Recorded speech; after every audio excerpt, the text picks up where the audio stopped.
جہنم میں ایک آدمی بھوک کی وجہ سے فرشتوں سے کہے گا کہ مجھے کچھ کھانے کے لیے دے۔ فرشتے اس کو لے کر انگاروں کے ایک پہاڑ پر چڑھ جائے گا اور چوٹی پر سے اسے دھکا دے گا اور انگاروں پر گرتا ہوا نیچے آئے گا۔ زخم اس کو تکلیف دے رہے ہوں گے، جسم جل رہا ہوگا، یہاں تک کہ نیچے وادی تک آ کر گرے گا۔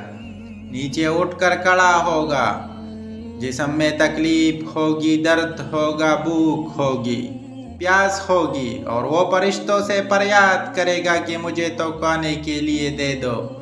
تو فرشتے زقوم کا ایک پودا لے کر آئے گا جس میں کانٹے ہوں گے، کرواہٹ ہوں گی، اور اسے کھانے کے لیے دے دے گا۔ اسے اتنی بھوک لگ رہی ہوگی کہ وہ اسے کھانا شروع کر دے گا، حتیٰ کہ اس کا زہر، اس کی کرواہٹ، اس کے کانٹے اس کے پورے جسم میں پھیل جائیں گے۔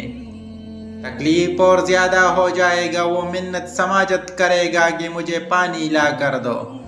فرشتہ ایک پیالہ لے کر آئے گا جس میں ابلتی ہوئی چیز ہوگی۔ وہ پانی نہیں ہوگا، کچھ اور ہوگا۔ قرآن سے پوچھئے کہ جہنمیوں کو کیا پلائیں گے؟ قرآن کہہ رہا ہے جہنم میں جہنمیوں کو زخموں سے جو خون گرے گا، وہ پیپ گرے گی، اللہ تعالیٰ اس کو جمع کروا دیں گے۔ اور جب پینے کے لیے کوئی جہنمی پانی مانگے گا تو فرشتے خون اور پیپ کا پیالہ بھر لائیں گے اور اس کو پینے کے لیے دیں گے، مگر اس آدمی کو پیاس اتنی ہوگی کہ پیالے کو منہ سے لگا کر پینا شروع کر دے گا۔ اے مشروبات پینے والو، اے دنیا کے ذائقہ دار پانی پینے والو، اے دنیا کی اچھی غذائیں کھانے والو، سوچو تو صحیح، اگر جہنم میں چلے گئے تو وہاں کیا کھاؤ گے، کیا پیو گے؟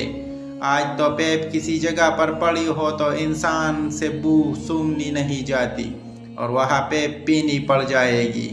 وہ آدمی وہی پیپ پیتا رہے گا اور اتنی گرم ہوگی کہ اس کی آنتیں کٹ جائے گی اور بلاہر جسم سے باہر نکل جائے گی۔